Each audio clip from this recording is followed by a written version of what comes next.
Assalamualaikum warahmatullahi wabarakatuh. Saya Nurul Ulfa dengan NIM 60.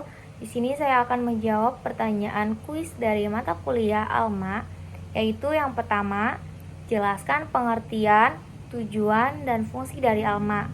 Pengertian Alma atau Asset dan Liability Management merupakan serangkaian aktivitas pengelolaan kekayaan atau aktiva yang diperoleh dari sumber dana yang dihimpun dan mengalokasikan dana tersebut dalam bentuk pemberian pembiayaan serta penempatan secara produktif, selektif, dan aman. Tujuan ALMA atau Asset Liability Management ada 6. Yang pertama itu pertumbuhan bank yang wajar, kedua pendapatan yang maksimal, ketiga menjaga likuiditas, yang keempat membentuk cadangan untuk berjaga-jaga dari hal yang tak terduga, kelima memelihara dana masyarakat yang sudah mempercayakan kepada bank, dan yang terakhir itu memenuhi kebutuhan masyarakat dalam pemberian pinjaman. Selanjutnya fungsi ALMA atau Asset dan Liability Management ada 4, yaitu yang pertama manajemen likuiditas, yaitu berfungsi untuk menyeimbangkan arus kas masuk dan keluar sehingga perusahaan dapat memenuhi kewajiban jangka pendeknya. Manajemen likuiditas juga membantu mengoptimalkan sumber daya keuangan perusahaan.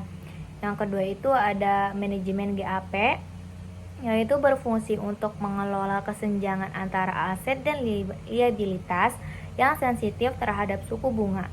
Yang ketiga itu ada manajemen investasi dan pendapatan, yaitu berfungsi untuk mengelola aset dan mengembangkan portofolio investasi sehingga dapat menghasilkan pendapatan dengan pengelolaan yang baik, mendapatkan pendapatan pasif secara berkala.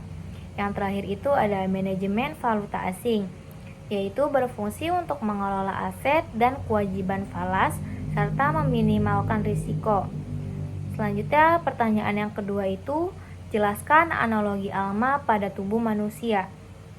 Alko dianalogikan sebagai jantung, sedangkan dana dianalogikan sebagai darah. Apabila jantungnya itu berhenti, maka darahnya tidak bisa terpompa. Begitu pula sebaliknya, apabila darahnya tidak ada, maka jantung tidak bisa memompa apapun. Kalaupun jantungnya ada, darahnya ada, akan tetapi ada di bagian lengan atau kaki yang terluka, kita masih tetap bisa hidup. Akan tetapi solusinya kita harus mengobati luka tersebut agar darah jalan kembali. Alko dianalogikan sebagai jantung dalam tubuh manusia karena tugasnya untuk memastikan apakah dana mengalir dengan sehat ke seluruh perusahaan atau tidak. Sebaliknya, dana dianalogikan sebagai darah karena tanpa adanya dana, aktivitas bisnis tidak berjalan sebagaimana tubuh tidak bisa hidup tanpa darah. Mungkin cukup sekian dari saya, kurang lebihnya mohon maaf.